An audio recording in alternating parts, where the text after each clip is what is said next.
Tinay-tina. Para sa kaluluwa din na Camino Villaverde, Valerio, Lucrecia, Velasco, Valentino, Virgilio, and Bensito Villaverde. Luz Piminta, and G.B. Loxi. At gayon din para kina Gloria Morez, Eduardo Lucerna, Lina Lozano, Concordio Bernales, Isidro e Urbana Bernales, Felix Bernales Sr., Rodrigo Bernales Sr., Carlito Pascuasi Sr., Constancia Laurel, Carlos Laurel Sr., Guadalupe Laurel Sr., Ofelia Laurel, Rodora Benaflor, Antonio Bacla, Rani Estepa, Tela Divina, Julio Divina, Enriqueta Blanca-Flor, Eugenio Divina, Pepito Divina, Rosa Estepa.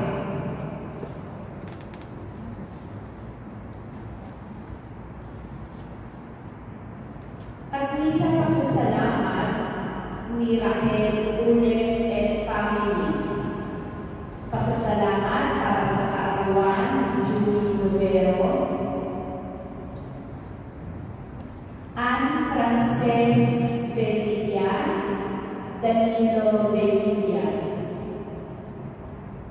Rodora Riego and family, Lydia Dolera, Judith Ramilo, Diner B. Pascua, Celia,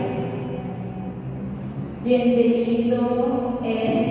Santoral III.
Magsitayo po ang lahat para sa pagsisimula ng ating banal na misa at sa tumayo po ang lahat.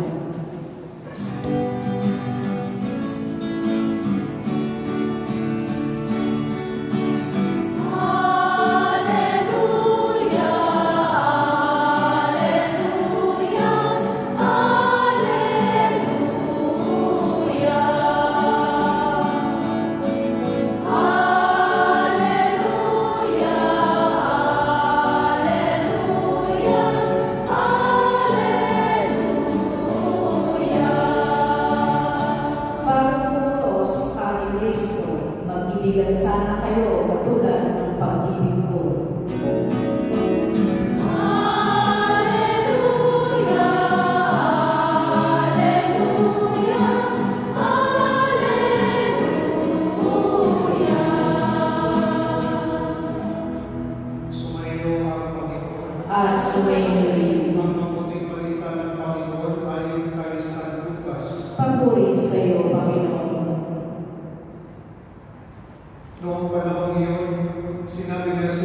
ninyo ang inyong mga kaaway.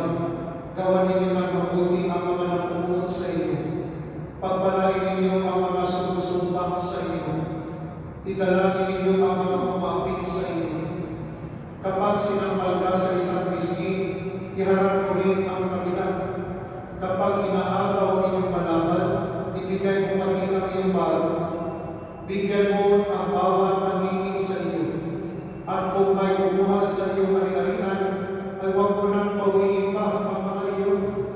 Gawin ninyo sa iba ang ibig ninyong gawin nila sa iyo. Kung ang ibig lamang ninyo ay ang mga umiibig sa iyo, ano pang nagtimpala ang inyong hihintayin? Kahit ang mga makasalanan ay umiibig din ng mga umiibig sa kanila. At kung ang gagawa lamang ninyo ng mabuti, ang gumawa sa inyo ng mabuti, ano pang nagtimpala ang inyong hihintayin? Kahit ang mga makasalanan ay gumagawa rin ito. Kung ang pahihiramin lamang ninyo ay mga tao, inasahan ninyo mga kababayan sa inyo, ano pang nagtimpala ang inyong hihintayin? Kahit ang mga makasalanan ay nagpapahiram din sa mga makasalanan, sapagkat ang mga ito'y mga kababayan. Sa halip, ibigin ninyo ang inyong mga kaaway at gawan ninyo sila ng mabuti. Magpahiram kayo na hindi umaasa sa anumang kabayaran. Sa gayon, malaking gantimpala ang tatamuhin ninyo at kayo'y magiging mga anak ng kataas-taasan. Sapagkat siya'y mabuti sa masasama at sa mga hindi marunong tumanaw ng utang na loob. Maging mahabagin kayo gaya ng inyong Ama. Huwag kayo bumatol at hindi kayo hahatulan ng Diyos. Huwag kayo magparusa at hindi kayo parurusahan ng Diyos. Magpatawad kayo sa inyong kapwa at patatawarin kayo ng Diyos. Magbigay kayo at bibigyan kayo ng Diyos. Gustong tapan, siksik, bigit at umaapaw pa ang ibibigay sa inyo. Sapagkat ang pakalang ginagamit ninyo sa iba ay siya yung gagamitin ng Diyos sa inyo. Ang mabuting balita ng Panginoon. Pinupuri ang aming Panginoon Jesucristo.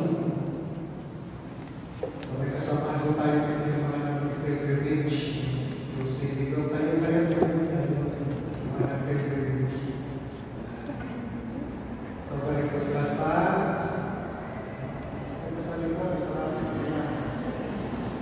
welcome natin sa Santa Teresa de Jesus. Dahil na isip magsagay sa kanila na yung conclusion yung masking ko na para masayod tayo kasi ikaw ko nagmamas. So, everyone, meron kong sa chaplaincy, everyone na may privilege sa ibang mga churches at yung conclusion yung sa Santa Teresa. Salamat ng Santa Teresa for accommodating us. So, ngayon ko rin sa Evangelio. So, God is good all the time. All the time. So, God is good all the time. Ibig sabihin, paano natin maranasan ang kabutihan ng Diyos pag wala tayo, pag walang Kristiyan? Tayo ay binyagan, tayo ay katawan ni Kristo, tayo ay extension ni Kristo sa mundo ito.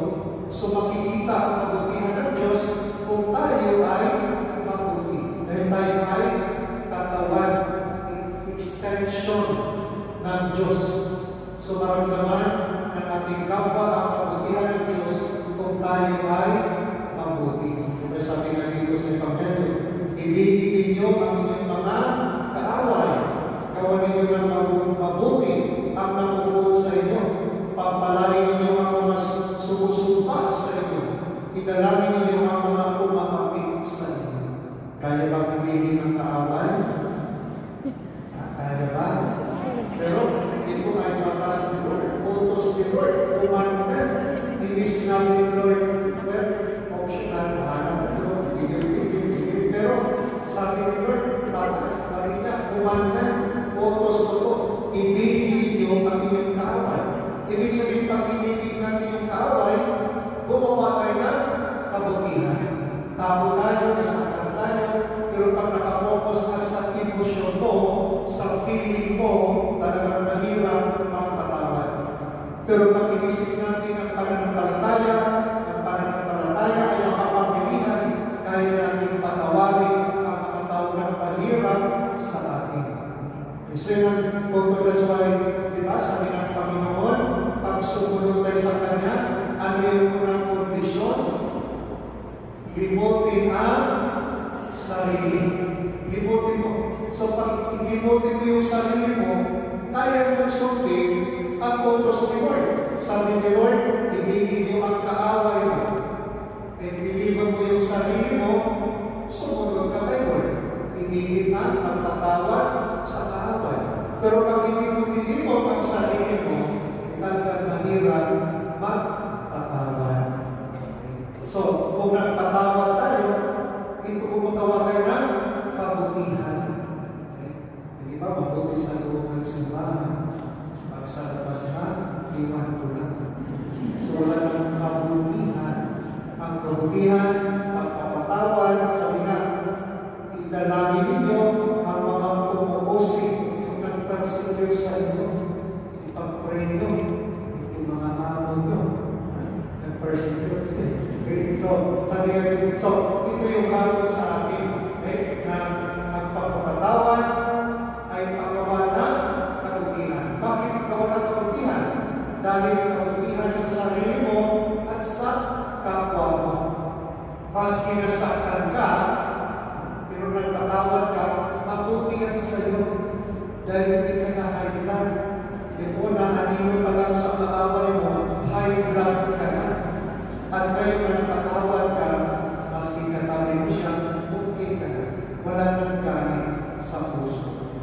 That's why, pag nagpatawad tayo, maranasan ng kapwa na buhay ang Diyos. Akala mo hindi ako mapatawarin, pero pinatawad pa rin ako sa kapwa ko sa kalubigan ko. Naranasan niya ang pagmamahal ng Diyos. So, kung isipin ang sarili natin, mahirap ang patawad. That's why isipin natin ang pananampalataya, ang faith that will empower us to forgive. Pangalawa, sabi ni dito, yun sa mga mahihilig maruman, magpahiram kayo na hindi umaasa ng anuman kabayaran.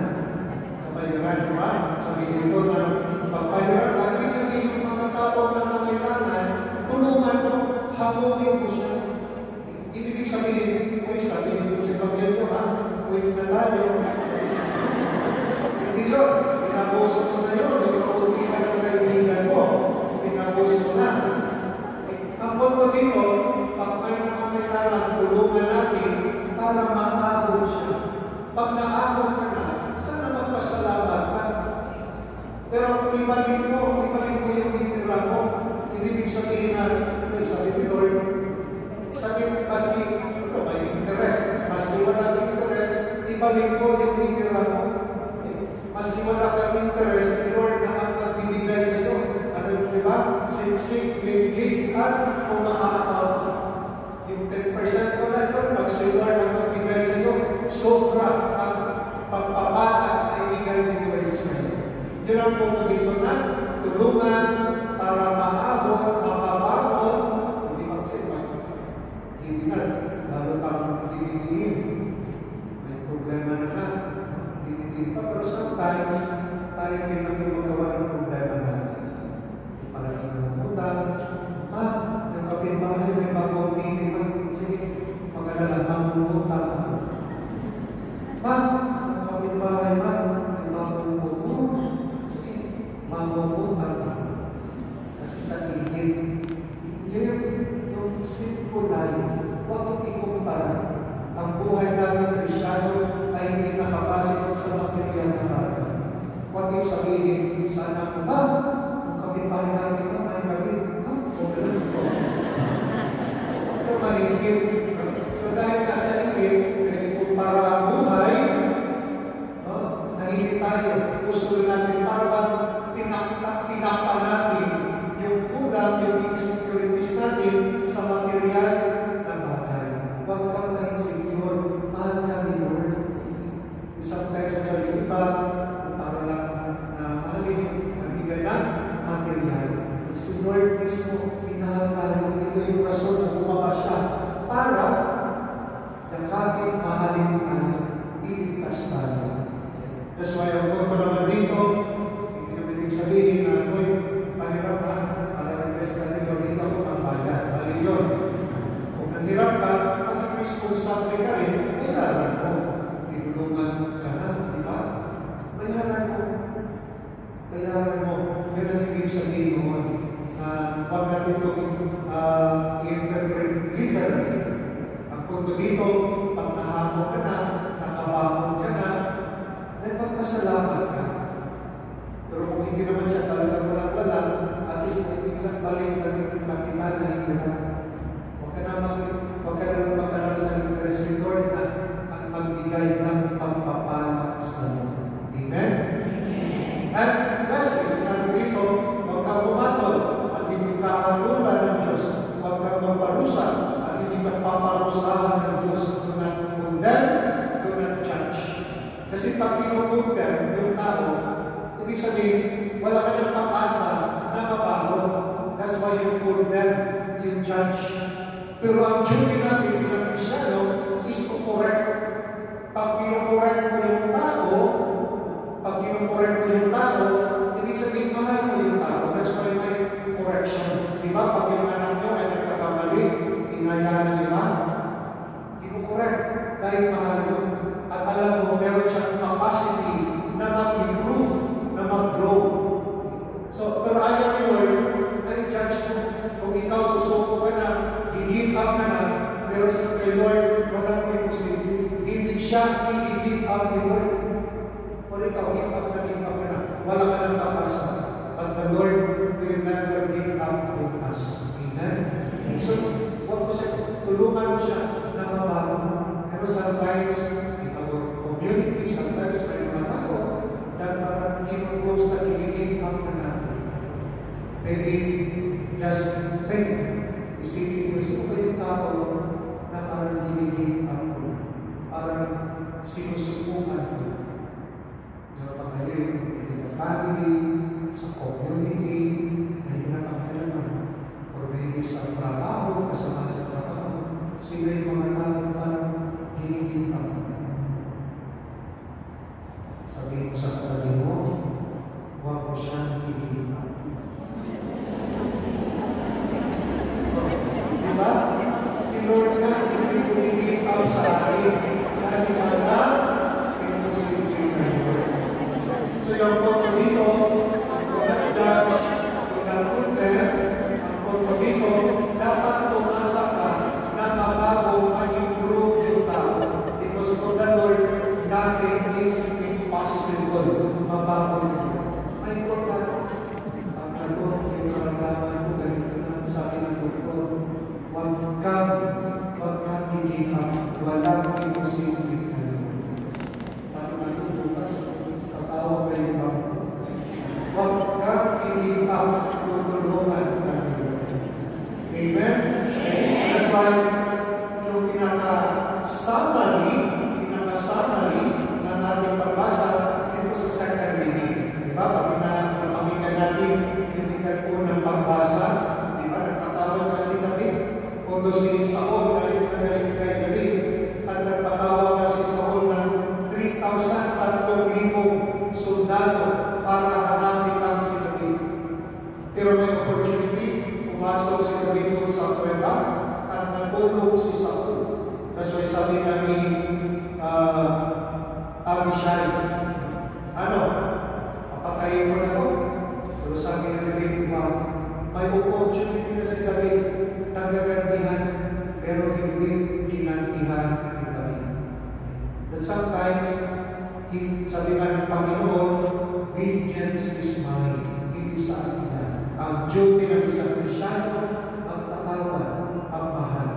Kung tanong ang pagpapatawad, ang pagmamahal, hindi nakita natin ang kabutihan ng Panginoon. Ikong sinabi na sa Panginoon, darating ang araw na matutunan din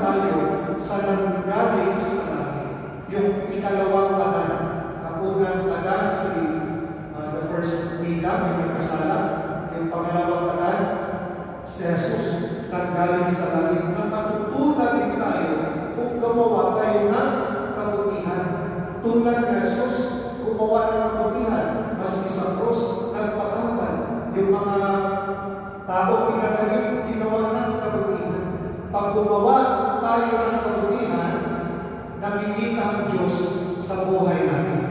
That's why bilang katawan ni Kristo, tayo ay reflection ni Kristo, tayo rin ay gumawa ng kabutihan para buhay si Kristo sa ating pamayanan. That's why part of our spirituality, yung ating pilgrimage. Yung pilgrimage kanina, nagpaalala sa atin, ang buhay natin ay isang pagkalatay. Nagpipilgrimage lang tayo. Nagpipilgrimage sa Pilipinas, sa Hong Kong, ibig sabihin dumadaan lang tayo. At mayroong destinasyon ang buhay natin sa kanyang kaharian. At sa ating paglalakbay, sa ating pag-pilgrimage, sana magbigay ka ng pag-asa at sa pamamagitan ng paggawa ng kabutihan sa kapwa. Pag gumawa ka ng kabutihan sa kapwa, nagbibigay ka ng pag-asa. At makikita nila sa kabutihan mo na talagang buhay ang Diyos. At tayo bilang katawan ni Kristo, magbigay pag-asa, magbigay kabutihan sa ating kapwa. God is good. All the time. God is good. Amen. Magsitayo ang ating pangalan, ang ating pangalan.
pilgrim sa Opo yun.